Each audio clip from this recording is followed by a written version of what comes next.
ખૂબ પ્રસન્નતા વ્યક્ત કરું છું।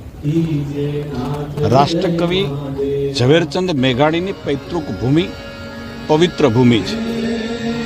પૂજ્ય મોરારી બાપુ એના વ્યાસપીઠ ઉપર રામચરિત માનસ દ્વારા આજે મેઘાણીને વર્ષો પછી શ્રદ્ધાંજલિ આપવા માટેનો પાવન પ્રસંગ છે, અલૌકિક પ્રસંગ છે। કદાચ આવું ક્યારેક જ બનતું હશે કે જ્યારે એમની કોઈ વ્યક્તિની પૈતૃક ભૂમિ પર રાષ્ટ્રીય કવિ જે છે ઝવેરચંદ મેઘાણીના પાત્રનો વિચાર કરીએ તો એણે પણ કદાચ નહીં વિચાર્યું હોય કે મારી પૈતૃક ભૂમિ ઉપર રામકથા દ્વારા શ્રદ્ધાંજલિ મળશે। કદાચ ઝવેરચંદ મેઘાણીએ નહીં વિચાર્યું। હું માનું છું કે આજે મોરારી બાપુએ કરીને બતાવ્યું છે।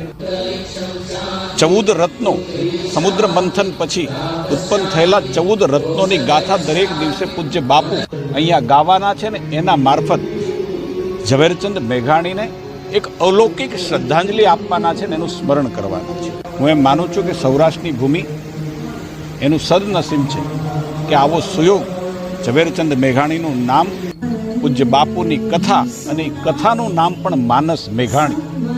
બાપુએ ખૂબ સરસ વ્યાખ્યા કરી। મેઘાણી એટલે શું? મેઘ જેવી જેની વાણી છે એનું નામ મેઘાણી છે। ધરતી ઉપર પગ હોય પણ આકાશની અંદરથી ગર્જના કરીને મેઘ વરસતો એવી જેની મેઘાવી વાણી હોય એનું નામ મેઘાણી છે। અને હું માનું છું કે સાચા અર્થની અંદર આજે જ્યાં પણ એમનો આત્મા હશે ઝવેરચંદ મેઘાણીનો આત્મા હશે। ઝવેરચંદ મેઘાણીના ચાહકો કરોડો ચાહકોનો જે આત્મા હશે, પૂજ્ય મહાત્મા ગાંધીનો આત્મા હશે, તે આજે સંતોષના શ્વાસ લેશે કે પૂજ્ય બાપુ એ વ્યાસપીઠ ઉપર બિરાજીને રામકથાના માધ્યમથી આવી એક જેને કહી શકાય કે સાહિત્યની પરમ સીમા જેને કહી શકાય એમને આજે શ્રદ્ધાંજલિ